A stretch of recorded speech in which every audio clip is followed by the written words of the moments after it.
আপনারা জানেন আমাদের এই অনুষ্ঠানটিতে আমরা চেষ্টা করি বিশ্বের বিভিন্ন প্রান্তে ছড়িয়ে ছিটিয়ে থাকা বাংলাদেশিদের জীবনের গল্প তুলে আনি, তাদের সফলতা, ব্যর্থতা, জীবন সংগ্রাম আমাদের এই বিশ্বজুড়ে বাংলাদেশে। আজকে আপনাদেরকে পরিচয় করে দিব এমন একজনের সঙ্গে। আমরা জানি আমাদের অনেক মানুষ, বিশেষ করে তরুণ প্রজন্মের অনেকেই আইটি পেশার সঙ্গে খুবই ভালোভাবে যুক্ত হচ্ছেন, অনেক ভালো কাজও করছেন, কিন্তু আইটি শিক্ষক হিসেবে কমই রয়েছেন।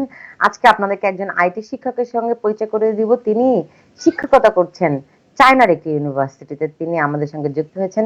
খায়রুল এহসান ফাহিম, আপনাকে স্বাগত জানাচ্ছি টিভেন24 থেকে। আশা করছি ভালো আছেন। আমি জানি এবং আমার দর্শকদেরকে একটু বলে দিতে চাই যে আপনি যদিও চায়নায় শিক্ষকতা করেন, পেশাগত কারণে চায়নায় বসবাস করেন, কিন্তু করোনা ভাইরাসের কারণে এখন আপনি এই মুহূর্তে বাংলাদেশে অবস্থান করছেন। বাংলাদেশেও করোনা ভাইরাসের সংক্রমণ এখন উচ্চ পর্যায়ে। চায়না থেকে নিরাপদ থাকার জন্য বাংলাদেশে গিয়ে খুব বেশি লাভ হলো কিনা জানবো আপনার কাছ থেকে। কিন্তু তার আগে দর্শকদেরকে একটু মনে করিয়ে দিতে চাই, আমরা টিভেন24 বিশ্বজুড়ে বাঙালির কণ্ঠস্বর। যে যেখানে আছেন আপনারা যুক্ত হতে পারেন আমাদের সঙ্গে। যারা রয়েছেন উত্তর আমেরিকাতে তারা টেলিফোন করুন, একটি নাম্বার আমি এক্ষুনি বলে দিচ্ছি, +17177776556 এই নম্বরে। যারা রয়েছেন ইউরোপে তারা টেলিফোন করুন +442036951830 এই নম্বরে। এবং যারা রয়েছেন অস্ট্রেলিয়াতে তাদের জন্য যে নম্বরটি রয়েছে +6138400411 এই নম্বরে। এই তিনটি নাম্বারই আপনারা তিনটি মহাদেশ থেকে টিভেন24 দেখার জন্য, টিভেন24 সাবস্ক্রাইব করার জন্য এবং আপনাদের ঘরে যে টেলিভিশন পর্দাটি রয়েছে সেটিতে দেখার জন্য টেলিফোন করবেন। আমরা আশা করছি আপনারা আমাদের সঙ্গে যুক্ত থাকবেন। এবং যারা আমাদের এই অনুষ্ঠানটিতে বিশ্বজুড়ে বাংলাদেশে যুক্ত হবেন, যুক্ত হওয়ার জন্য প্রশ্ন করবেন কিংবা মতামত জানাবেন, তারা টেলিফোন করুন 6463079828 এই নম্বরে। আশা করছি আপনারা আমাদের সঙ্গে আছেন। এছাড়াও আমরা রয়েছি ইউটিউবে, আমরা রয়েছি ফেসবুকে। আমি যে চলে যেতে চাই ফাহিম, তিনি একজন শিক্ষক পেশায়। খায়রুল এহসান ফাহিম, প্রথমে বলেন কেমন আছেন? এবং চায়নাতে আমরা জানি চায়না থেকে করোনা ভাইরাস সারা পৃথিবীতে ছড়িয়ে গেছে, এবং আপনি যখন করোনা ভাইরাসটি সংক্রমিত হলো চায়নাতে, আপনি তখন বাংলাদেশে চলে গেছেন। এখন বাংলাদেশে করোনা ভাইরাসের হার আমরা জানি উচ্চ হার রয়েছে, বরং চায়নাতে সেই তুলনায় অনেকই কম, তারা অনেকখানি নিয়ন্ত্রণ করতে পেরেছে। এবার বলুন আপনার অভিজ্ঞতা। জি, আচ্ছা, প্রথমে আপনাকে ধন্যবাদ জানাচ্ছি আমাকে এই অনুষ্ঠানে সুযোগ করে দেওয়ার জন্য। আর হচ্ছে যেটা প্রশ্ন করেছিলেন যে পরিস্থিতির ব্যাপারে, তো যখন এই করোনা ভাইরাসটা যখন শুরু হচ্ছিল তখন অ্যাকচুয়ালি আমি চায়নাতে তার কিছুদিন আগেই বাংলাদেশে আসি উইন্টার ভ্যাকেশনে। তো আসার পর থেকে আসলে এটা প্রকোপ বাড়তে থাকে। তো এই মুহূর্তে বাংলাদেশে যে পরিস্থিতি, আস্তে আস্তে আমরাও হয়তো নির্মূল করতে যাচ্ছি, সময়ের সাথে সাথে এটা হয়তো চলে যাবে। কিন্তু চায়না কিন্তু খুব ভালোভাবেই দেখিয়েছে যে একটা প্যান্ডেমিকে কিভাবে তারা ট্যাকল করতে হয়। খুব অল্প দিনের মধ্যেই কিন্তু তারা সেই ধরনের হাসপাতালগুলো গড়ে তুলেছিল এবং একদম স্ট্রিক্ট মেজার্স যেগুলো নেওয়ার দরকার ছিল সেগুলো নেওয়ার মাধ্যমে কিন্তু উহানকে পুরোপুরি লকডাউনের মাধ্যমে মাত্র 59 দিনের মধ্যে কিন্তু তারা একদম মোটামুটি কন্ট্রোলে নিয়ে আসতে পেরেছে। আর আমি কিছুক্ষণ আগে একটা নিউজ দেখছিলাম সিসিটিভিতে, তো সেখানে হচ্ছে মিস্টার ওয়াং ডেংফাং সম্ভবত ওনার নাম, উনি হচ্ছে মিনিস্ট্রি অফ এডুকেশনের। উনি বলছিলেন যে খুব সহসাই যে স্কুল কলেজগুলো আছে সেগুলো খুলে দেওয়া হবে হয়তো আগামী মাসের মধ্যেই। তো ওনারা যে কাজটা আসলে করে দেখালেন সেটা আসলে প্রশংসার দাবিদার। খুব অল্প সময়ের মধ্যেই যেভাবে প্যান্ডেমিকটা কন্ট্রোলে নিয়ে আসলেন। তো আমি আসলে একজন বাংলাদেশি হিসাবে আশা করি যে বাংলাদেশেও হয়তো বাংলাদেশ সরকারও অনেক উদ্যোগ নিচ্ছে এবং আমি আশাবাদী যে সামনে যত সময় ঘনিয়ে আসবে আমরা খুব অল্প সময়ের মধ্যেই হয়তো এই যে দুরবস্থা সেটা কাটিয়ে উঠে ভালোর দিকে পৌঁছে যাব। আমরাও সেটি আশা করছি। চায়নাতে মাঝখানে আবার একটু সংক্রমণ বাড়ছিল, তারা আবার সেটিও খুব ভালোভাবে নিয়ন্ত্রণ করতে পেরেছে। যদিও পৃথিবীর মানুষ চায়নাকে খুবই দোষ দিচ্ছে এই ভাইরাসটি সংক্রমিত করার জন্য এবং তথ্য গোপন করার জন্য। আমরা জানি চায়না খুবই নিয়ন্ত্রিত একটি দেশ। তথ্য গোপনের অভিযোগটি কতখানি আপনার বিবেচনায় কতখানি সত্য? আসলে অনেকেই কিন্তু এই কনস্পিরেসি থিওরিটা নিয়ে কথা বলছেন। তো চায়নার কিছু মুখপাত্র দাবি করছেন এটা হচ্ছে আমেরিকান কিছু সায়েন্টিস্ট এসে সেখানে ছড়িয়ে দিয়েছেন। আবার আমেরিকানরা দাবি করছে যে না, এটা হচ্ছে কোনো ল্যাবেই হয়তো তারা এটা নিয়ে গবেষণা করতে করতে লিক আউট হয়েছে। তো আমি ব্যক্তিগতভাবে মনে করি না যে এটা আসলে কোনো ম্যান মেড কোনো ভাইরাস। এটা হয়তোবা আসলে প্রকৃতিগতভাবেই ছড়িয়েছে। আমার personal opinion, I might be wrong. কিন্তু সেটা যেটাই হোক, আমাদের আসলে ওই তর্কে আসলে যাওয়াটা বোধহয় ঠিক না, যে এটা কি ম্যান মেড নাকি হচ্ছে এটা প্রকৃতি সৃষ্ট, কোনটা সে তর্কে না গিয়ে আসলে আমরা কিভাবে এটা সলভ আউট করা যায় সেটাই মনে হয় ভাবাটাই মনে হয় না, বুদ্ধিমানের তারপরে কাজ এটা হবে। নিয়ে অনেক তদন্ত চলছে। আমেরিকা থেকে এফবিআই এবং আরো বেশ কয়েকটি গোয়েন্দা সংস্থা, স্টেট ডিপার্টমেন্টে তারা তদন্ত করছে, যদিও তারা এখন পর্যন্ত এর কোনো আসলে প্রমাণ পায়নি। যেই ল্যাবের রাইট, কথা বলা হয়েছে সেই ল্যাবে আমেরিকান বেশ কয়েকজন ভাইরোলজিস্ট কাজ করেন। তারাও বিষয়টা অস্বীকার করেছেন এবং তারা মোটামুটি দেখানোর রাইট, চেষ্টা করেছেন যে তাদের এখান থেকে আসলে এই জীবাণুটি আসলে বাইরে বের হওয়ার কোনো সুযোগ নেই। তারপর অনেক তদন্ত রাইট। চলছে, যাই হোক আমারও মনে হয় আমরা ওই বিতর্কে না যাই। আমাদের সঙ্গে কিন্তু এরই মধ্যে সেটাই। যুক্ত হয়েছেন ইংল্যান্ড থেকে জালাল উদ্দিন, তিনি পেশায় একজন ব্যারিস্টার। আমরা জানি যে সেই ছোটবেলা থেকে মানে 200 বছর ধরে বাংলাদেশিরা ইংল্যান্ডে যায়, আমরা বলতাম বা আমাদের আগের প্রজন্ম বলতো বিলেতে যায়, এবং কি পড়ার জন্য যায়? ব্যারিস্টারি পড়ার জন্য যায়। সেরকম ব্যারিস্টার হয়েছেন আমাদের জালাল উদ্দিন। আপনাকে স্বাগত জানাচ্ছি TVN24 থেকে। কেমন আছেন আপনারা ইংল্যান্ডে? আসসালামু আলাইকুম। প্রথমে ওয়ালাইকুম আসসালাম। আপনাদের TVN24 কর্তৃপক্ষকে ধন্যবাদ জানাই, এবং আপনার সঞ্চালক হিসেবে আপনাকে ধন্যবাদ, এবং আমাদের আরেকজন গেস্ট আছে যে আজকে, ওনাকেও ধন্যবাদ। হ্যাঁ, আমাকে এখানে আমন্ত্রণ জানার জন্য ধন্যবাদ। আমি খুবই খুশি হয়েছি দু একটা কথা বলতে পারবো বা শুনবো আপনাদের কাছ থেকে। আমরা আলহামদুলিল্লাহ ভালোই আছি বলতে হবে, বেঁচেই তো আছি এই কোভিড এর মধ্যে, এবং আমরা মানে উন্নত একটা দেশে আছি, চিকিৎসার একটা গ্যারান্টি আছে, এসব মিলিয়ে আমরা ভালোই আছি বলতে হবে, এই আর কি। আর এখন আমাদের জন্য ভালো বিষয় হলো অনেক কমে আসছে কোভিড এর যে আক্রান্তের পরিমাণ অথবা মৃত্যুর সংখ্যা। যেমন গত 24 ঘন্টায় আমাদের এখানে মৃত্যু হয়েছে 3 জনের, আর আক্রান্ত হয়েছে 719 জনের মতো। আর গত সপ্তাহে লোয়েস্ট ফিগার এটা 3 জন। এবং আশা করি ইউকে গভর্নমেন্ট যে মেজার গুলা নিয়েছে, আমরা ভালোর দিকে এগিয়ে যাচ্ছি এই আর কি, জি এবং আশা করি জি আমাদের দেশ এবং সারা বিশ্ব ভালোভাবে এগিয়ে যাবে। জি। আপনার আপনার এক কথা শুনতে শুনতে মনে হচ্ছিল যে আপনি একেবারে শুদ্ধ বাংলায় কথা বলেন। আপনার দেশের বাড়ি আসলে সুনামগঞ্জে। তো সিলেটের হ্যাঁ, মানুষরা আসলে বাংলা ভাষা বলতে পারে না, তারা সিলেটি ভাষা বলে। কিন্তু আপনি কি করে ভালো জি। বাংলা শিখেছেন আগে সেটি বলুন। ধন্যবাদ আপনার একটু কমপ্লিমেন্টের জন্য। ভালো বাংলা শিখেছি আমি। এই আমি ইন্টারমিডিয়েট পর্যন্ত আমি সুনামগঞ্জে ছিলাম, তারপর আমি ঢাকায় চলে যাই, ইউনিভার্সিটি কোচিং করি, তারপর ঢাকা ইউনিভার্সিটিতে পড়ি ফাইন আর্টস। তো ঢাকা ইউনিভার্সিটি ফাইন আর্টস করার পর আমি শেষ না করে আমি আমার প্রফেশন চেঞ্জ করি, লতে চলে আসি, এবং ঢাকায় আমার থাকা 6 বছর, প্রায় 5.5 বছর ঢাকায় থাকা। তো আমি সেভাবেই বলবো, এবং এখানে আমার যে বেস্ট ফ্রেন্ড ফ্রেন্ড বা কলিগ আছে, বড় ভাই ছোট ভাইরা আছে, পরিচিত যাদের সাথে আমার উঠা বসা বেশিরভাগই সিলেটের বাইরের। সো তাদের সাথে কথাবার্তা আমার মানে আমার আর সিলেটি ইয়েটা আসে না আর কি, আপনি যেরকম বললেন। না, ভালো। সিলেটি ভাষা যে খারাপ আমি সেটা জি, বলছি না, কিন্তু জি, সব জি, জি, ভাষারই একটা অবশ্যই। আলাদা হ্যাঁ, মর্যাদা মানে রয়েছে। জি। আপনি বুঝাতে চেয়েছেন আর যে আঞ্চলিক ভাষা আসে না। হ্যাঁ, জি, এটা আমাকে হ্যাঁ, অনেকেই বলে। জি, অনেকেই বলে না। যাক, জি, আমরা আপনার আপনি কিভাবে করে আইন পেশায় যুক্ত হয়েছেন, সেখানে পড়াশোনা করেছেন, সেগুলি আমরা জানবো। আমাদের সঙ্গে জি, আপনাকে একটু পরিচয় করে দিই। আমাদের সঙ্গে রয়েছেন খায়রুল হাসান ফাহিম। তিনি পেশায় একজন আইটি শিক্ষক। চায়নার একটি ইউনিভার্সিটিতে তিনি সেখানে শিক্ষকতা করছেন, কিন্তু এই মুহূর্তে কিন্তু বাংলাদেশে রয়েছেন। আহ, আহ, ফাহিম, আমি জানি আপনি খুবই মেধাবী। আপনি ভারতে পড়াশোনা করেছেন, সেখানে আইটি স্কলারশিপ নিয়ে আপনি ভারত সরকার আপনার জন্য একটা স্কলারশিপ নিয়ে সেখানে আপনি আইটি পড়াশোনা করেছেন, এবং পরে আপনি পেশাগত কারণে চায়নাতে গিয়েছেন। মানে জি। চায়নাতে কেন গেলেন আগে সেটি বলুন। আর কিভাবে করে কি কারণে আপনি স্কলারশিপ পেয়েছিলেন সেটি তো বলবেনই। আচ্ছা। তো আমি যখন আইআইটি বোম্বেতে পড়াশোনা করছিলাম, মাস্টার্স যখন আমার শেষের দিকে, তো আমি আসলে তখন এক্সপ্লোর করা শুরু করি যে আসলে আমার ইচ্ছা ছিল কোনো রিসার্চ ব্যাকগ্রাউন্ড রিলেটেড কোনো ফিল্ডে যাওয়া, কিংবা চেষ্টা করছিলাম যে যেহেতু মাস্টার্স করছি একাডেমিয়াতেই থাকার।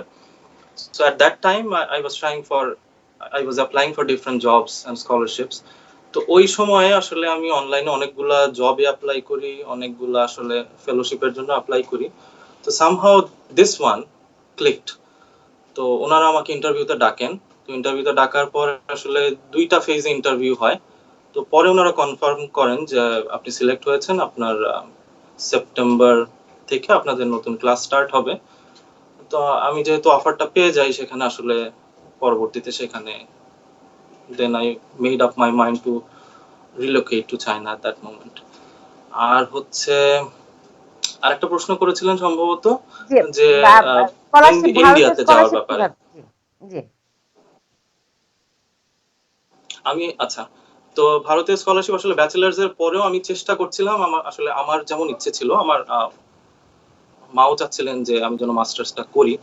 তো সেই ক্ষেত্রে আমি আসলে দেখছিলাম যে কোথাও স্কলারশিপ পাওয়া যায় কিনা। তো আসলে বিভিন্ন জায়গায় অ্যাপ্লাই করতে করতে আহ, এখানে সিলেক্ট হই। এখানে ওরা হচ্ছে রিটেন টেস্ট নেয়, তারপরে ডিপার্টমেন্ট থেকে ভাইবা হয়। তো যখন তারা ফাইনালি সিলেক্ট করেন তখন আমি আসলে ইন্ডিয়াতে মুভ করি, মুম্বাইতে। এটা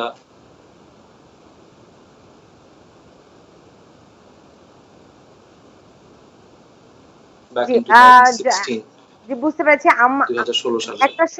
একটা সময় ছিল যখন বাংলাদেশের শিক্ষার্থীরা আসলে ভারতে অনেক পড়াশোনা করতে যেতেন, কিন্তু বাংলাদেশে যখন প্রাইভেট ইউনিভার্সিটি গুলো চালু হলো তখন সেখানে কিন্তু শিক্ষার্থীর সংখ্যা অনেক কমে গেছে। এখন খুব ওই পরিমাণ শিক্ষার্থী আসলে ভারতে পড়াশোনা করতে যায় না বাংলাদেশ থেকে, 1 নাম্বার।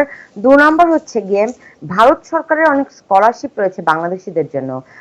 আমাদের যারা মানে এরকম বিদেশে পড়াশোনা করতে চায়, ভারতে অনেক ভালো ভালো শিক্ষা প্রতিষ্ঠান রয়েছে, আমরা তো জানি। আপনি যেখানে পড়াশোনা করেছেন সেটিও একটি খুবই ভালো আন্তর্জাতিক মানের একটা আইটি শিক্ষা প্রতিষ্ঠান।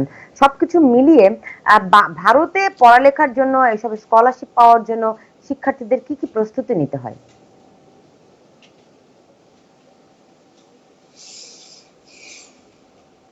আজ খায়রুল হাসান ফাহিম, আপনি শুনতে পাচ্ছেন আমাকে? আচ্ছা, আমার মনে হয় সংযুক্তি বিচ্ছিন্ন হয়েছে, আমরা আবারও তাকে যুক্ত করবো এবং এই প্রশ্ন জানবো। এবার বলুন জালালউদ্দিন, যখন আপনি বলছিলেন যে আসলে ঢাকা ইউনিভার্সিটিতে ফিনান্সে পড়াশোনার পর আপনি আসলে মাইন্ড চেঞ্জ করে এবং ভাবলেন যে ল পড়বেন, এবং ল পড়ার ইচ্ছা, আইন পেশা পড়ার ইচ্ছা কেন হলো আর কি? ধন্যবাদ।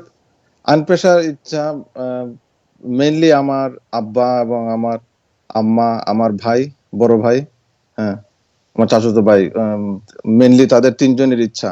যখন আমি ঢাকা ইউনিভার্সিটিতে ফাইন আর্টস পড়ি তখন সেকেন্ড ইয়ারে ওঠার পরেই তারা বলতেছে যে তুমি সত্যি কথা, আমাদের তখন কিন্তু আর্টে, আমরা যখন ঢাকা ইউনিভার্সিটিতে আর্ট বা ফাইন আর্টস পড়ি তখন কিন্তু ফিউচার এত ভালো ছিল না বাংলাদেশের পার্সপেক্টিভে। তখন তারা বললো যে তুমি ফিউচারে কি করবা, তুমি, আমাদের তো ইচ্ছা তুমি একজন লয়ার হও, ব্যারিস্টার হও। তারা অনেক প্রেসার ক্রিয়েট করছে। তারপর আমারও ইচ্ছা হলো, ছোটবেলা ফিল্মে দেখতাম ও, জজ ব্যারিস্টার এসব কথাগুলো। মানে আপনি হ্যাঁ, আপনি আসলে ফাইন আর্টসে পড়াশোনা করেছেন, চারুকলায় জি, হ্যাঁ, পড়াশোনা করেছেন, রাইট? হ্যাঁ, চারুকলা, হ্যাঁ, চারুকলা, হ্যাঁ, জি, জি, জি, জি, জি, হ্যাঁ। জি। তো তারপর আমি ভুইয়া একাডেমিতে ভর্তি হলাম ঢাকায়, ইউনিভার্সিটি অফ লন্ডনের আন্ডারে external course LLB, diploma in law. তারপর ডিপ্লোমা ইন ল শেষ করলাম, সেকেন্ড ইয়ার শেষ করলাম। তারপরে ফাইনাল ইয়ারে আমি চলে আসলাম ইউকেতে ক্রেডিট ট্রান্সফার করে। এইখানে এসে ফাইনাল ইয়ার করলাম ইউনিভার্সিটি অফ লন্ডনে। তারপর গ্রাজুয়েট হলাম আমি 2008-এ এলএলবি তে। তারপর মাস্টার্স করলাম 2009-এ। মাস্টার্স করার পরে বার করার পরে এখন আমি ব্যারিস্টার হিসেবে প্র্যাকটিস করতেছি। এই জি, আর কি এই আমার যে জার্নি। পড়াশোনা, এই পড়াশোনা মানে আইন পড়া অনেক এক্সপেন্সিভ, আমরা জানি, জি, হ্যাঁ। তো হ্যাঁ, এই মানে মানে অর্থের উৎস কোথা থেকে? বাসা থেকে, বাড়ি থেকে বাবা মা দিয়েছে, নাকি আসলে নিজে হ্যাঁ, সেখানে হ্যাঁ, কাজ করে পড়াশোনা করেছেন? প্রথমে আমি 2 বছর, 2 বছর পর্যন্ত বাসা থেকে এনেছি ফুল ফুল টিউশন ফিস যেটা। আর আমার পকেট এক্সপেন্স এবং ট্রাভেল কস্ট আমি পার্ট টাইম জব করেই ম্যানেজ করতাম। আর এখানে সবচেয়ে বড় সুবিধা ছিল, আমার চাচাতো ভাই ছিল, বড় ভাই, আর আমার বড় আপু ছিল, ছোট আপু ছিল, আমার 2 বোন এখানে, চাচাতো ভাই এখানে, মামা এখানে। সবার কাছে আমি ভালো ধরনের সাপোর্ট পেয়েছি। আমি থেকেছি আমার ভাইয়ের বাসায়, আমার বোনের বাসায়, প্রথম কয়েক বছর থেকেছি বোনের বাসায়। তো একমোডেশনটাতে আমার মানে খরচই যায় নাই। সুতরাং প্রথম 2 বছর যদি আমি দেশ থেকে টাকা এনেছি, তারপর আমি সামান্য কিছু টাকা আনতাম, আর বাকি মানে সিংহভাগই আমি পার্ট টাইম জব করে আমি কমপ্লিট করে ফেলেছি আর কি আমার স্টাডিজ। কি কি জব করেছেন, কি কি ধরনের এবং কি কি জব করেছেন? আমার প্রথম জব ছিল interpreter, Westminster city council UK. এটা লন্ডনের সবচেয়ে মানে মানে ওইটাকে ধরা হয় এক্সপেন্সিভ, এবং ওয়েস্টমিনস্টার যেখানে পার্লামেন্ট অবস্থিত, এই কাউন্সিলে আমি ইন্টারপ্রেটিং করেছি আমার প্রথম জব। তারপর আমি পার্ট টাইম জব করেছি 1 বছরের মতো বার্গার কিং এ। তারপর আমি টেস্কোতে পার্ট টাইম জব করেছি এই আর কি। তারপর আমি 2012-এ এসে আমার নিজের ফার্ম করে ফেলি, ইমিগ্রেশন প্র্যাকটিস, এই আর কি। এরপরে থেকে আমি এখন ল ফার্মে আছি। জি। আহ, মানে যখন পড়াশোনা শেষ করলেন, কেন মনে হলো যে আপনি একটা আহ, কারো আন্ডারে কাজ না করে আপনি নিজেই একটা ফার্ম দিতে পারেন, বরং অন্যদেরকে সেখানে কাজ করার সুযোগ দিতে পারেন, অন্য লয়াররা এসে আপনার জি, এখানে কাজ করতে পারে, এটা কেন মনে হ্যাঁ, হলো? হ্যাঁ, এটা আমার মনে হইলো তখন আমার বেস্ট ফ্রেন্ড জুবায়ের শাহরিয়ার, সেও একজন সলিসিটর, এখন আমরা একসাথে প্র্যাকটিস করি। তখন মনে হলো আমরা নিজেরা কেন কিছু করতে পারবো না। এবং জুবায়ের কিন্তু তখন, যদিও আমার আমার সাথে আমার মেট, সে আমার আগে চলে আসছিল ইউকেতে, এবং আমার থেকে সে ভালো এক্সপিরিয়েন্স গেইন করছে, কিছু ফার্মে কাজ করেছিল, তারপর ইমিগ্রেশনে তার ভালো একটা নলেজ হয়েছিল। তখন আমরা চিন্তা করি আমরা নিজেরাই করি, নিজেরাই এন্টারপ্রেনার হই, নিজেরাই মানুষকে হেল্প করবো, মানুষকে জব দিতে পারবো, আমরা নিজেরাই কিছু করি। এই উদ্যোগ থেকে আমরা নিজেদের এস্টাবলিশমেন্ট। জি। প্রথম জি, যে কোনো কাজ শুরুটা তো অনেক কঠিন। তো প্রথমে হ্যাঁ, মানে এটা শুরু করতে গিয়ে অনেক কষ্ট হয়েছে কিনা? ডেফিনেটলি কষ্ট হয়েছে, সেটাই হ্যাঁ, যদি কষ্ট আমাদের হয়েছে। সঙ্গে একটু শেয়ার করতেন। হ্যাঁ, কষ্ট হয়েছে। যেমন যদিও আমার আমার ফ্রেন্ড জুবাইরের ভালো এক্সপিরিয়েন্স ছিল, আমিও তখন মোটামুটি এক্সপিরিয়েন্স গেইন করেছি। আর কিন্তু এস্টাবলিশমেন্ট, একটা অফিস নেওয়া থেকে শুরু করে রেজিস্ট্রেশন, কোম্পানি রেজিস্ট্রেশন, তারপর regulated body, office of the immigration services commissioner, তারপর ইন্স্যুরেন্স, সবকিছু পাইতে আমাদের বড় দুই একজন সিনিয়র ভাই আমাদেরকে হেল্প করেছেন, বিজনেস প্ল্যান এগুলা করতে। তারপর প্রথমে আমরা ছোট একটা একটা রুম নিয়ে আমাদের অফিস ছিল, হোয়াটসঅ্যাপেল এলাকা, বাঙালি অধ্যুষিত এলাকা, ইসলাম মসজিদের পাশে। ওইখান থেকে আসলে আমরা আমাদের শুরু আর কি। এখন আমরা একটা বড় অফিস নিয়ে বসছি, এখন আমাদের অফিস অনেক বড়, এই আর কি। প্রথমে অবশ্যই স্ট্রাগল করতে হয়েছে, ক্লায়েন্ট বেস কম ছিল, ক্লায়েন্ট কম ছিল। এখন আলহামদুলিল্লাহ আমরা we are running very well, এই যে এই আর ক্লায়েন্ট, কি। প্রথমে প্রথমে ক্লায়েন্ট পাওয়া, সেই ক্লায়েন্টের কাছ থেকে বোধহয় আরো ক্লায়েন্টদেরকে আসা, হ্যাঁ, এটা কেমন রেফারেন্স করে? পাওয়া, এটার জন্য হ্যাঁ। একটা মার্কেটিং এরও ব্যাপার আছে। জি, আমাদের কিন্তু বেশিরভাগ ক্লায়েন্টই আমাদের বন্ধু বান্ধব এবং আত্মীয় স্বজনের রেফারেন্সে আসে। আমরা অবশ্যই ভালো সার্ভিস দিয়েছি, এবং প্রত্যেকটা ক্লায়েন্টই 2-3 জন, 5 জন, 7 জন করে ক্লায়েন্ট দেয়। যেমন আমাদের একজন ক্লায়েন্ট আছে, বছরে তারই ম্যাটার থাকে 5-6টা। সে আরো ক্লায়েন্ট, সে থাকে ওয়েলস, সে তার অনেক, ওয়েলসে যত বাঙালি আছে তার ভালো একটা সম্পর্ক আছে, কিছু হলেই সে আমাদেরকেই রেফার করে, এভাবেই। আর ওয়ার্কিং ক্লায়েন্ট আমাদের, টিভিতে অ্যাড দিছি, এখন অবশ্য বন্ধ আছে। লন্ডনে এখানে আমরা টিভিতে অ্যাড দিতাম, চ্যানেল আইতে অ্যাড দিতাম, এটা এখন বন্ধ। এনটিভিতে অ্যাড দিতাম, এখন বন্ধ আছে। আর নিউজ পেপার, সাপ্তাহিক বেঙ্গলি নিউজ পেপার, এখানে আমরা দিই, এখান থেকে মার্কেটিং হয়, এবং তার মানে আপনার কমিউনিটিতে। আপনার ল ফার্মকে আপনারা আসলে বাংলাদেশি কমিউনিটি ভিত্তিক করেছেন। মেইনলি আমাদের 80% ক্লায়েন্টই কিন্তু কমিউনিটির, I would say, and 20% others. 80% আমাদের অনেক বেঙ্গলি ক্লায়েন্টস। অনেক যে অনেক সময় দেখা যায় যে আমরা লয়ারদেরকে বিশ্বাস করতে পারি না, এবং এটা বিদেশে জি, আসলে বিশেষ করে ইমিগ্রেশন লয়ার যারা, তাদের ক্ষেত্রে হ্যাঁ, আমাদের এরকম আরো একটা একটু নেতিবাচক কখনো কখনো ধারণা আমাদের হয়, কারণ তারা বলেন যে অনেক ক্লায়েন্টই অভিযোগ করেন, এটা নিউ ইয়র্কের ক্ষেত্রেও জি, দেখেছি, যে জি, লয়াররা মনে করেন আগে তো টাকা নিয়ে নেই, কেস হোক বা না হোক, হ্যাঁ। জি, কিন্তু এইসব কাজের ক্ষেত্রে তো একটা এথিক্সও আছে, আপনারা সেই এথিক্স গুলো মানেন জি, বলে আমি আশা করি। হ্যাঁ। আমাদের এখন এটা সলিসিটর ফার্ম, লোয়েস ক্লিফোর্ড সলিসিটরস, এটা প্রিন্সিপাল আমার ফ্রেন্ড জুবায়ের শাহরি, আগে যার কথা বললাম, যার সাথে আমার লিগ্যাল প্র্যাকটিস শুরু, যে এবং আমি আমাদের ইমিগ্রেশন ফার্ম করেছিলাম। আমাদের এখন regulated body solicitors regulation authority, SRA. এটা এমন একটা অথরিটি, আপনার ফার্ম বন্ধ করার জন্য অথবা আপনার প্র্যাকটিস বন্ধ করার জন্য, আপনার লাইসেন্স, প্র্যাকটিসিং লাইসেন্স চলে যাওয়ার জন্য একটা কমপ্লেনই যথেষ্ট।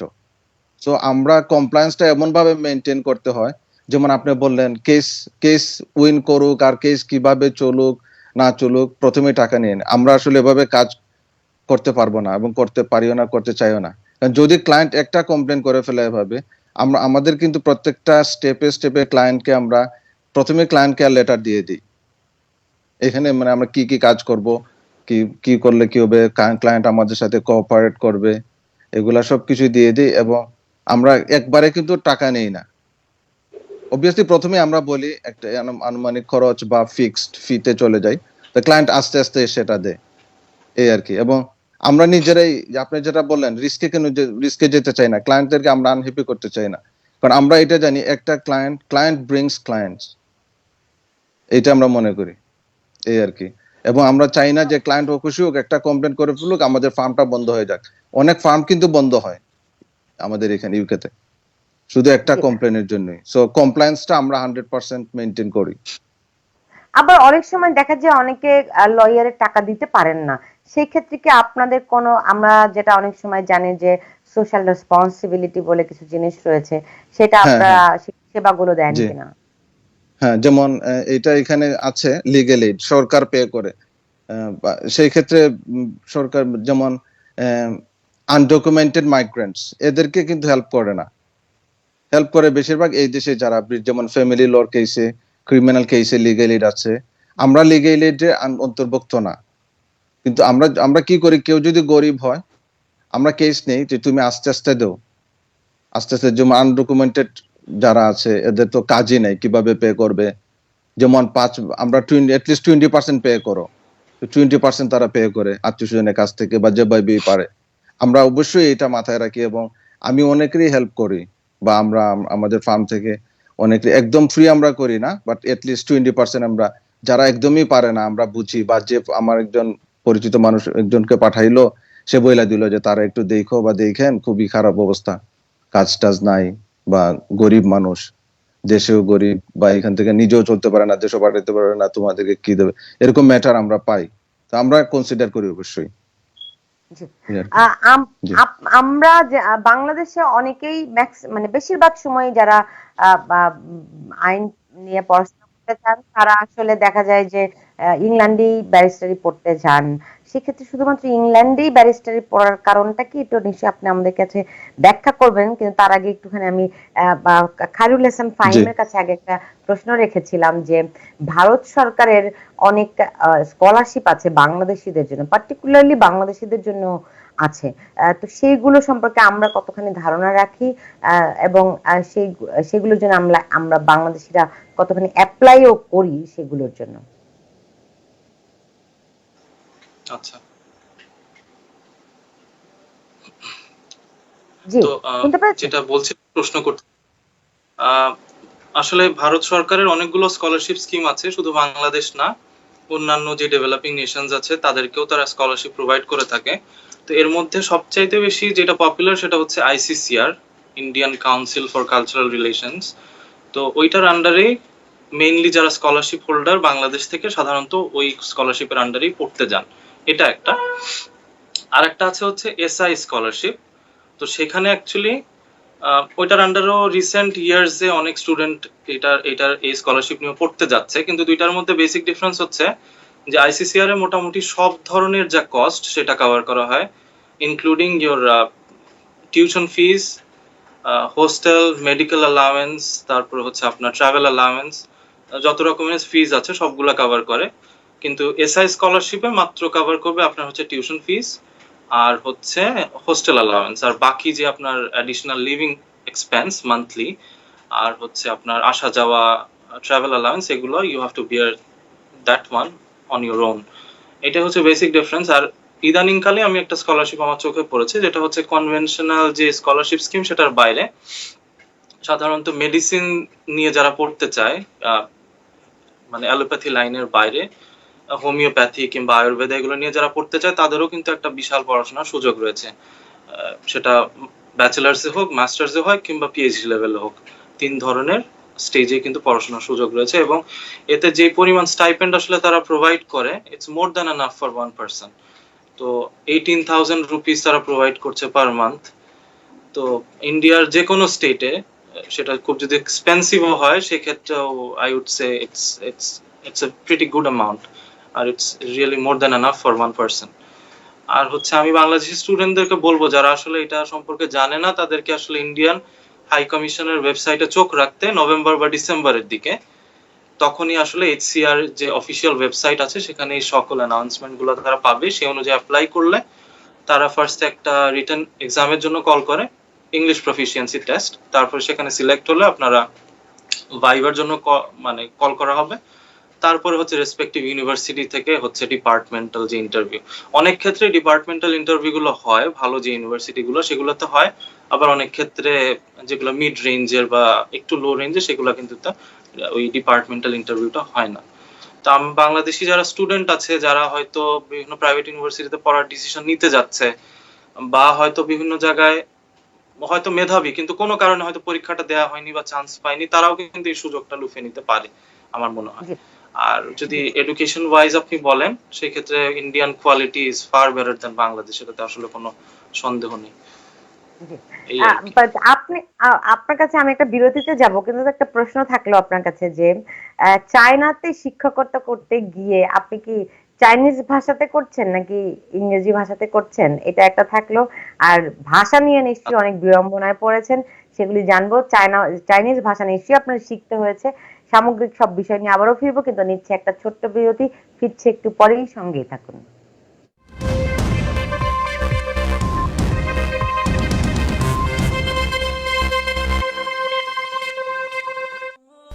গত 20শে মে বাংলাদেশে আঘাত হানে সুপার সাইক্লোন আমফান। এতে উপকূলীয় এলাকার মানুষের ঘরবাড়ি ধ্বংস ও ব্যাপক ক্ষয়ক্ষতি হয়েছে। করোনা ভাইরাস প্রাদুর্ভাবের মাঝে নতুন করে নেমে আসা এই বিপদে নিপীড়িত মানুষের পাশে এসে দাঁড়িয়েছে বাসমা। জরুরি খাদ্য সামগ্রী বিতরণ ও ঘর নির্মাণের কাজে অংশ নিতে আপনিও হতে পারেন বাসমার সঙ্গী। আসুন অসহায় মানুষগুলোর পাশে দাঁড়াই। 3 নভেম্বর নির্বাচন 2020। কে হবেন আমেরিকার প্রেসিডেন্ট? কোন দলের হাতে যাবে হাউস? কে হবেন স্পিকার? কোন দল সংখ্যাগরিষ্ঠতা পাবে সিনেটে? কি বা হবে ভবিষ্যৎ অভিবাসন নীতি? বিস্তারিত জানতে দেখুন ইলেকশন 2020। সোমবারের পর্বে জানাবো নির্বাচনের খুঁটিনাটি, প্রেসিডেন্ট হওয়ার যোগ্যতা, ভোট দেওয়ার নিয়ম, আগাম ভোট ইত্যাদি। মঙ্গলবারের পর্বে দেখবেন ইলেকটোরাল ভোট ও নির্বাচন প্রক্রিয়া। বুধবারের পর্বে জানবেন মেলিন ব্যালট ও অ্যাবসেন্টি ব্যালট। বৃহস্পতিবারের পর্বে থাকবে কৃষ্ণাঙ্গ ভোটাধিকার ও ইতিহাস। শুক্রবারের পর্বে থাকবে অভিবাসন, রাজনীতি ও নির্বাচনের প্রভাব। সোম থেকে শুক্রবার প্রতিদিন রাত 8টায় সরাসরি শুধুমাত্র TVN 24 টেলিভিশনের পর্দায় ইলেকশন 2020। TVN 24 টেলিভিশন বিশ্বজুড়ে বাঙালির কণ্ঠস্বর, বিনোদন ও সংবাদে। বিশ্বজুড়ে TVN 24 টেলিভিশন দেখুন টোটাল কেবলে। টোটাল কেবল এখন দিচ্ছে 200টিরও বেশি জনপ্রিয় চ্যানেল, সাথে থাকছে DVR ও বিপুল সংখ্যক নাটক, সিনেমা নিয়ে ভিডিও অন ডিম্যান্ড। আর এ সবই পাচ্ছেন অত্যন্ত সাশ্রয়ী মূল্যে। সংযোগ পেতে যোগাযোগ করুন টোটাল কেবল, উত্তর আমেরিকা +1 718 777 6556, ইউরোপ +44 203 695 1830, অস্ট্রেলিয়া +61 384 004 117।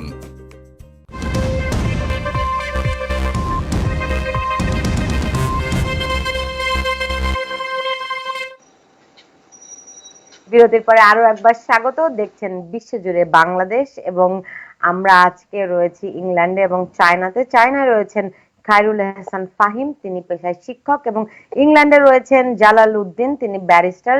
তাদের দুজনকে আরো একবার স্বাগত জানাচ্ছি। বিরতিতে যাওয়ার আগে আমি খায়রুল হাসান ফাহিমের কাছে প্রশ্ন রেখেছিলাম যে চাইনিজ ভাষায় কি শিক্ষকতা করছেন নাকি ইংরেজিতে? 1 নাম্বার, চাইনিজ ভাষা নিয়ে নিশ্চয়ই অনেক অভিজ্ঞতা রয়েছে। আচ্ছা, যেটা বলছিলাম, আপনি কি শুনতে পাচ্ছেন? আমি শুনতে পাচ্ছি, জি বলুন। আচ্ছা, অ্যাকচুয়ালি প্রথম যখন চায়নাতে যাই, প্রথম আসলে ভাষাগত যে সমস্যাটার কথা আপনি বলছিলেন আসলে আমাকে ফেস করতে হয়েছে। আহ, কিন্তু যদিও আমি বেসিক টুকটাক কিছু চাইনিজ পারতাম, কারণ হচ্ছে আমি যখন ইন্ডিয়াতে পড়াশোনা করছিলাম, তো সেই মুহূর্তে 1 বছর এক মেয়াদি একটা কোর্সে আমি ভর্তি হই, চাইনিজ ল্যাঙ্গুয়েজ কোর্স। সেটা হচ্ছে তাইওয়ানিজ একজন হচ্ছে ইনস্ট্রাক্টর, তিনি কোর্সটা নিতেন আইআইটি বোম্বেতেই। তো যে কারণে টুকটাক একদম বেসিক কিছু কনভারসেশন জানতাম, যেমন ট্যাক্সি কল করা কিংবা রেস্টুরেন্টে গিয়ে খাবার দাবার টুকটাক একদম অর্ডার করা, কিন্তু ওইগুলো দিয়ে তো আসলে সার্ভাইভ করাটা ডিফিকাল্ট। তো সেই ক্ষেত্রে প্রথম অবস্থায় একটু কষ্ট হতো, বাট আমার কিছু কলিগস আছেন যারা আসলে খুব ভালো ইংরেজি বোঝেন, তো কোনো সমস্যায় পড়লে দেখা যেত যে তারা হেল্প করতেন। তো পরবর্তীতে আসলে টুকটাক অভ্যস্ত হয়ে যাই। আর হচ্ছে মোটামুটি আমি বলতে না পারলেও তেমন আসলে তারা কি বলতে চাচ্ছে বা কি কি বোঝাতে চাচ্ছে সেটা হয়তো বুঝতে পারি। আর কিছু ক্ষেত্রে হয়তো সাইন ল্যাঙ্গুয়েজ ইউজ করতে হয় কিছু না বুঝলে। তো ভাষাগত সেরকম যে সমস্যা একটু আছে, আমার কিন্তু আমি আসলে ক্লাস তা- ইংরেজিতে। জি। তো সেই ক্ষেত্রে যদি মিডিয়াম অফ ইনস্ট্রাকশনটা ক্লাসের ক্ষেত্রে আসলে খুব বেশি প্রবলেম হয় না, কিন্তু আশেপাশে চলতে গেলে হয়তো একটু ঝামেলার সম্মুখীন তো হতে হয় টুকটাক। তবে এখন মোটামুটি অভ্যস্ত হয়ে গিয়েছি, মানে কোথায় কি করতে হবে বা বুঝে উঠতে পারি আর কি। যে সাইন ল্যাঙ্গুয়েজ কিভাবে ব্যবহার করেন যদি আমাদেরকে একটু বলতেন। অ্যাকচুয়ালি যদি আমি দেখা গেল একটা লোকাল কোনো দোকানে কিছু কিনতে গেলাম, তো সেক্ষেত্রে যে ভদ্রলোক বা ভদ্র মহিলা উনি হয়তো আহ, উম, কত টাকা হয়েছে তিনি বলছেন, কিন্তু যেহেতু চাইনিজে বলছেন, ম্যান্ডারিনে বলছেন, আমি হয়তো বুঝতে পারছি না। তো তখন হয়তো মানে বোঝাতে হয় যে সেটা কি আসলে কত ইউয়ান বোঝাচ্ছে, কত আরএমবি বোঝাচ্ছে, হাত দিয়ে 5 আরএমবি নাকি 10 আরএমবি এরকম কিছু।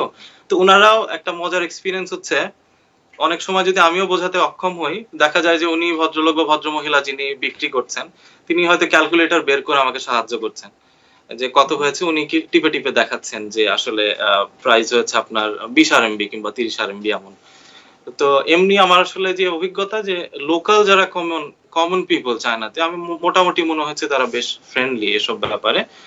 বাট এই ল্যাঙ্গুয়েজটা একটু, to be honest, it's a barrier, কিন্তু মনে হয় এটাও মানে কাটিয়ে ওঠা সম্ভব কিছুদিন থাকলে, আসলে শেখাটা সম্ভব। কিন্তু চাইনা যেহেতু একটু ডিফিকাল্ট ল্যাঙ্গুয়েজ মানে ফর ফরেনার্স, তো এটা আসলে ইট tax some time to acquire this language. আমার মনে হয় যে 2 বছর 2 যদি কেউ লেগে থাকে এটার পিছনে, একদম বেসিক কনভারসেশনাল যে তার যে স্কিল দরকার সেটা মনে হয় রপ্ত করা সম্ভব বছর 2 এর মধ্যে। চাইনিজ ভাষাই শুধু না, চাইনিজ খাবারও তো কখনো কখনো আমাদের জন্য একটু ডিফিকাল্ট, কে বলেন? অবশ্যই। তো ভাষার সাথে সাথে যে খাবারের কথাটা বললেন সেটা নিয়ে আসলে প্রথম প্রথম সমস্যা হতো কিছুটা, যেহেতু আসলে কিছু বিলিফস এর ব্যাপার আছে। তো ওনারা আসলে যে ধরনের খাদ্যদ্রব্য খান, ওটার সাথে আসলে বাংলাদেশিরা হয়তো অভ্যস্ত না, বাট ওভারঅল সব ধরনের অপশনসই কিন্তু থাকে। আপনি যদি ক্যান্টিনের কথাও বলেন, সেখানে আপনি ভেজিটেবলস আইটেমস থেকে শুরু করে নন ভেজ যত রকমের আইটেমস আছে সেগুলো পাবেন। আর প্রথম অবস্থায় আমার যেটা সমস্যা হতো, আমি চপস্টিক ইউজ করতে পারতাম না।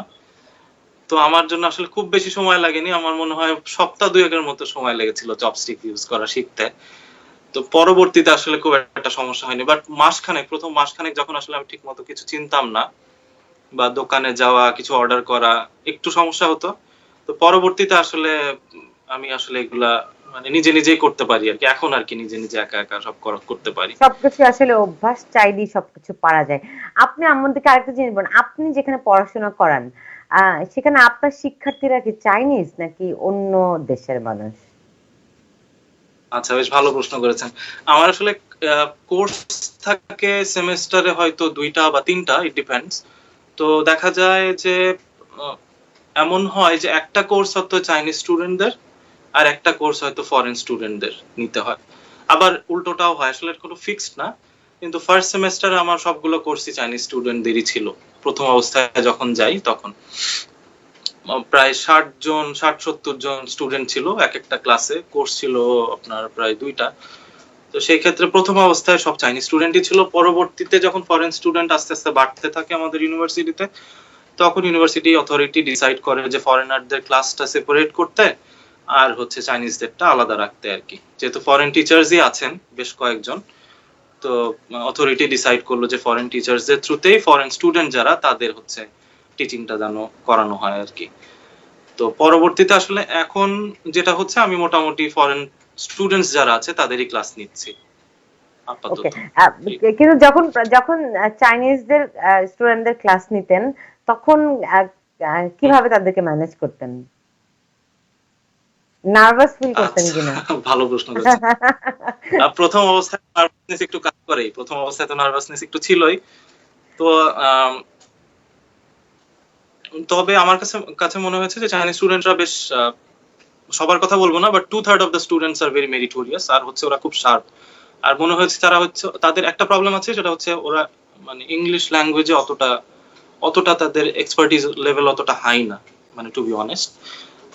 তাদেরকে আসলে ওই ইংলিশে একটা জিনিস, যেমন আমি একটা ওয়ার্ড যদি যখন বাংলায় বলবো, একটা বাংলাদেশি কিন্তু সহজে হয়তো বুঝতে পারবে, একটা কমন বাংলাদেশি।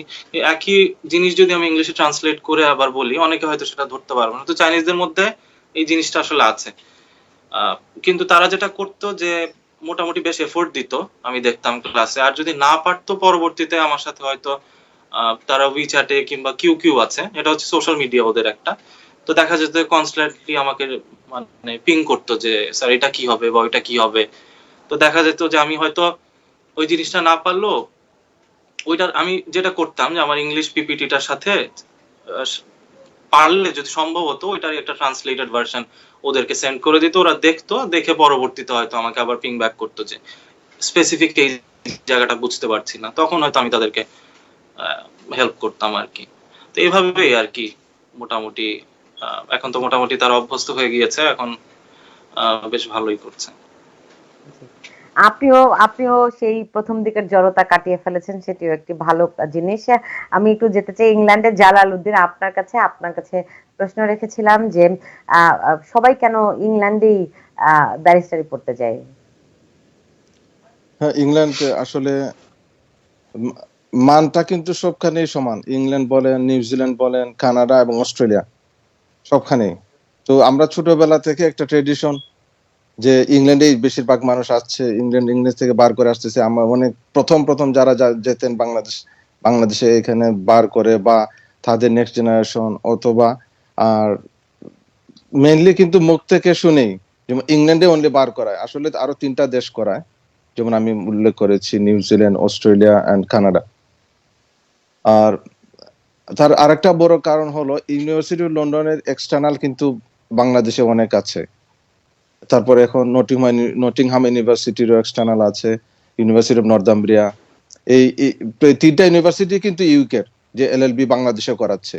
তো ওই সুযোগটা মানুষজন নিয়ে এবং বাংলাদেশে ভর্তি হয়ে তারপর পুরা রোড মানে স্টেপ বাই স্টেপ তারা ইউকেতেই চলে আসে। এইটা আসলে মেইন রিজন। আর সবাই মনে করে নামটা একটু বেশি ইউকে থেকে বার করলে, অন্য দেশ থেকে বার করলে একটু কম। আসলে কিন্তু সেটা না। ওই আমি যেটা বলছি, যেমন স্টুডেন্টরা কিন্তু প্রথমেই ইউকে ইউনিভার্সিটির গুলো একটা গন্ধ পায় বাংলাদেশে, এবং এই শুরু করে বাংলাদেশ থেকে ইউকে ইউনিভার্সিটির পড়ালেখা শুরু করে। আর অন আদার ওয়ে, যেমন অন্যান্য দেশের কোনো এক্সটার্নাল কিন্তু নাই বাংলাদেশে, যেমন নিউজিল্যান্ডে বলেন, কানাডার বলেন, অস্ট্রেলিয়ার বলেন। তো তারা যদি এই সিস্টেমটা করে, বাংলাদেশে এক্সটার্নাল ইউনিভার্সিটি 2-1টা দেয়, তখন কিন্তু দেখবেন এগুলো মানুষজন লুফে নিচ্ছে। যেমন এখন কিন্তু নিউজিল্যান্ডে অনেকে বার করতেছে, যেমন আমারও প্র্যাকটিসিং রাইট আছে নিউজিল্যান্ডে, ব্যারিস্টার এন্ড সলিসিটর। হ্যাঁ, ব্যারিস্টার এন্ড সলিসিটর হিসেবে নিউজিল্যান্ড হাইকোর্টে। এবং এখন অনেকে অস্ট্রেলিয়াতেও যাচ্ছে, অস্ট্রেলিয়া থেকে বার করতেছে, কানাডাতেও করতেছে। বাট ওই যে ট্রেডিশনালি ইউকেটাই একটু সবাই এখনো একটু বেশি মনে করে আর কি, এবং বেশি শুনছে ইউকের কথা। এবং ইউকের ইনস্টিটিউশন গুলা প্রায় এখানে এক্সটার্নাল পড়াচ্ছে বাংলাদেশে। এইটা একটা মেইন কারণ আর কি। জি। ভুই একাডেমি ছাড়াও অন্য কোনো প্রতিষ্ঠান কি বাংলাদেশে এই আইন মানে পড়ালেখার সঙ্গে যুক্ত হ্যাঁ, আছে? এক্সটার্নাল, হ্যাঁ। যেমন ভুই একাডেমি ছাড়া আছে নিউক্যাসল ল একাডেমি, তারপর যেমন আরেকটা আছে BSL, British school of law, গুলশানে একটা ব্রাঞ্চ, বনানীতে একটা ব্রাঞ্চ, তাদের নিউক্যাসল ল একাডেমি আছে, আমি বললাম ভুই একাডেমি আছে। তারপর একটা আছে ডিসিএলই, ব্যারিস্টার ফাতেমা আনোয়ারের, উনি চালান। তারপর আরেকটা আছে ব্যারিস্টার খালেদ স্যার, উনার 2টা ব্রাঞ্চ আছে, একটা গুলশান আর একটা ধানমন্ডি। হ্যাঁ, প্রায় 6-7টা আছে আর কি এখন, এবং খুব ভালো করতেছে তারা, এবং মানও খুবই ভালো। যেমন শুধু বুই একাডেমি তো মানে বেশিরভাগ মানুষ চিনতো আগে, বাট এখন আরো আছে 5-6টা যেগুলো আমি উল্লেখ করলাম, এবং বুইয়ার হ্যাঁ, পরে একদম সেকেন্ড শুরু- কিন্তু ছিল নিউক্যাসল ল একাডেমি। আচ্ছা আচ্ছা, না একদম শুরুতে তারা ছিল তো হয়তো তাদের কথাই জি, মানুষ হ্যাঁ বেশি হ্যাঁ, জানে। বেশি মানুষজন জি, বুই একাডেমি এখনো চেনে। জি। আর এমনিতে সেখানে ইংল্যান্ডে এই আপনারা যারা আছেন আপনাদের এই প্র্যাকটিস করার সুযোগ সুবিধা কেমন আছে? হ্যাঁ, প্র্যাকটিস করার সুযোগ সুবিধা আছে। আসলে আমাদের এখানকার বেশিরভাগ বাংলাদেশি বংশোদ্ভূত যারা বা ইন্ডিয়ান, হ্যাঁ, যেমন ক্রিমিনাল ছাড়া কিন্তু সব দিকে আমরা প্র্যাকটিস করি। ক্রিমিনালটা আমরা খুব কম করি, কেন? ক্রিমিনাল প্র্যাকটিসটা, হ্যাঁ ক্রিমিনাল প্র্যাকটিসটা কম করি কারণ আমাদের তো কমিউনিটি বেসড ক্লায়েন্টস বেশি আমাদের এশিয়ান ফার্ম গুলার। এগুলা কিন্তু ক্রিমিনাল ম্যাটার কম বা ক্রাইমে কম আছে, আমাদের লোকজন ম্যাটার কম আসে এবং একটু ডিফিকাল্ট। তাছাড়া ক্রিমিনাল ম্যাটার বেশিরভাগ হোয়াইট ফার্ম গুলাকে এই দেশের, যেমন একজন সাদা ক্লায়েন্ট কিন্তু ক্রিমিনাল ম্যাটার নিয়ে আমাদের কাছে আসে না, বা এটা একটা প্র্যাকটিস না। তাদের প্র্যাকটিসটা কিন্তু ওইদিকেই সাদা ফার্ম গুলাতেই যায় ক্রিমিনাল ম্যাটার নিয়ে। সো আমি বলবো ক্রিমিনাল ছাড়া বাকি প্রত্যেকটা ক্ষেত্রেই আমাদের ভালো অবস্থান আছে, ভালোভাবে প্র্যাকটিস করি প্রত্যেকটা ফিল্ডে। আমাদের প্র্যাকটিসের ভালো, আমাদের ভালো এক্সপিরিয়েন্স আছে বা এক্সপার্টিজ আছে আমাদের আপনার আপনার কথা অনুযায়ী লোকজনের। আসলে যেটা বুঝতে পারলাম যে এশিয়ানদের জি, অপরাধ করার প্রবণতাটাও কম। কম, হ্যাঁ কম, হ্যাঁ এশিয়ানদের এটা নিঃসন্দেহে অপরাধ একটা, প্রবণতা অবশ্যই কম, হ্যাঁ স্ট্যাটিস্টিক্যালি অনেক কম।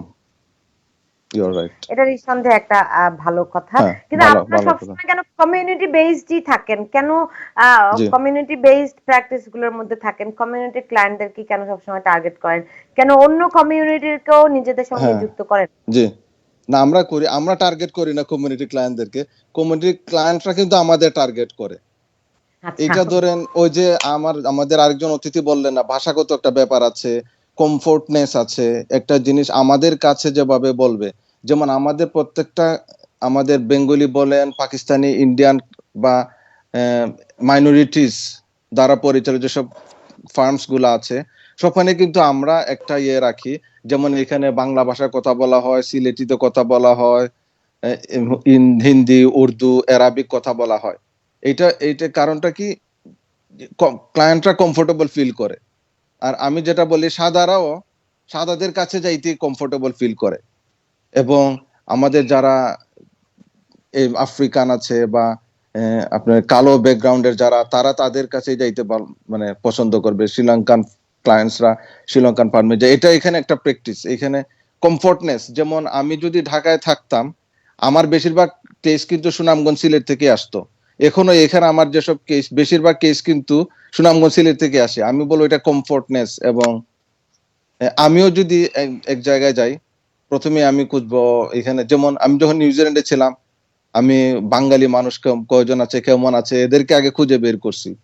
বাঙালি বুঝতে দুই পেরেছি। তিনটা ল এটিকে ফার্ম বলে আছে আসলে এইখানে, হ্যাঁ। নৃতা- জি, কমফোর্টটা নৃতাত্ত্বিক আসলে মেইন। ভাষায়, হ্যাঁ নৃতাত্ত্বিক ভাষায় এটিকে বলে জাতিগত সাজত্ব।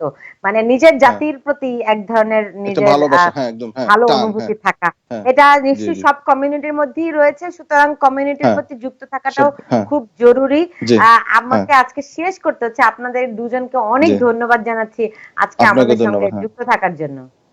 জি, আপনাকে ধন্যবাদ। জি, আপনাকেও আপনারা ধন্যবাদ। দুজন, আসসালামু আলাইকুম। আসসালামু আলাইকুম। আপনার আপনার ধন্যবাদ ওয়ালাইকুম অতিথি আসসালাম। ভাই, হ্যাঁ আপনারা দুজন ভালো থাকবেন সেই জি, ভালো প্রত্যাশা করছি। থাকবেন, সেই হ্যাঁ সঙ্গে দর্শক, আপনারা যে যেখানে আছেন ভালো থাকুন, সুস্থ থাকুন এবং অবশ্যই নিরাপদ থাকুন সেই প্রত্যাশা রেখে আজ বিদায় নিচ্ছি।